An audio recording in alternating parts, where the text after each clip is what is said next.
এ কেমন দুর্ভাগ্য এক সময়ের মধ্যে এসে পড়লাম। আজ বিজয়ের মাসে বাঙালি জাতির বিজয় নাই। যেখানে ডাক্তার এই যে শফিক সহকারে জামাতি বদমাইশগুলো যখন বলে যে তারাই নাকি দেশপ্রেমিক, তারাই নাকি দেশ স্বাধীন করেছে। তাহলে তাহলে স্বাধীন বাংলাদেশটা যে ৩০ লক্ষ শহীদ, ৪ লক্ষ মা বোনের বিনিময়ে বাংলাদেশটা স্বাধীন হয়েছিল, সেই স্বাধীন চেতনা মানুষগুলোর স্বাধীনতা কোথায়? এই দুর্বৃত্তরাই তো বাংলাদেশটাকে আজকে দখল করেছে। দুর্বৃত্ত ডক্টর ইউনূসের মাধ্যমে। ডক্টর ইউনূস আর জামায়াতিরা পাকিস্তানিদের কৃণক। এদেরকে রুখে দাঁড়াতে যদি আমরা না পারি, তাহলে আমাদের অস্তিত্ব আজ বিলীন। আর এই কাজটা ডক্টর ইউনূস এবং জামাতিরা মিলে সূক্ষ্মভাবে করে যাচ্ছে।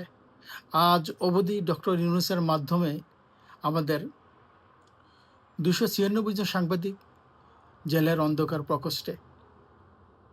কারণ ইউনূস জানে, সাংবাদিকদের মুখ যদি বন্ধ করতে পারে, তাহলে তার ঘৃণ্য কর্মগুলো সে চাপায় রাখতে পারবে। কিছুদিন আগে ঢাকা ইউনিভার্সিটিতে শিক্ষকদেরকে নির্যাতন করা হয়েছে কিছু রাজাকারা বাচ্চারা। তারপর এখন আনিস আলমগীরকে গ্রেপ্তার করা হয়েছে। আনিস আলমগীর নামে এখন সন্ত্রাস দমন আইনে মামলা হয়েছে। সন্ত্রাস দমন আইন মামলাটা কাদের জন্য?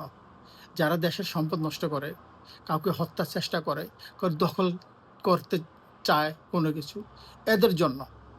কিন্তু আনিস আলমগীর একজন সাংবাদিক, সে দেশের পক্ষে কথা বলে। এই কারণে কি ডক্টর ইউনূস তাকে আজকে সন্ত্রাস দমন আইনে গ্রেপ্তার করছে? আসুন, বাংলাদেশকে আমাদের রক্ষা করতে হবে।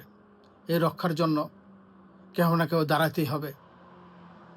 আমাদের এমন একটি নির্দেশনা দরকার, যেখানে রাজাকারা বাচ্চারা থাকবে, তাদেরকে ব্রাস্ট ফায়ার করে উড়িয়ে দিতে হবে। যদি এরকম কোনো নির্দেশনা থাকে, তা হবে আমাদের এই বাংলাদেশের জন্য একটি ন্যায্য দাবি। এরকম নির্দেশনা যদি আসে, তা হবে আমাদের স্বাধীনতা রক্ষার আরেকটি ডাক। এরকম ডাক যদি আসে, তা হবে বাঙালি হিসেবে প্রতিটি দেশপ্রেমিক বাঙালির নৈতিক দায়িত্ব এই দুর্বৃত্তদের কাছ থেকে বাংলাদেশকে রক্ষা করা। আসুন, দুর্বৃত্তদের বিরুদ্ধে রুখে দাঁড়াই। ৭১-এর হাতিয়ার গর্জে উঠুক আরেকবার। জয় বাংলা, জয় বঙ্গবন্ধু।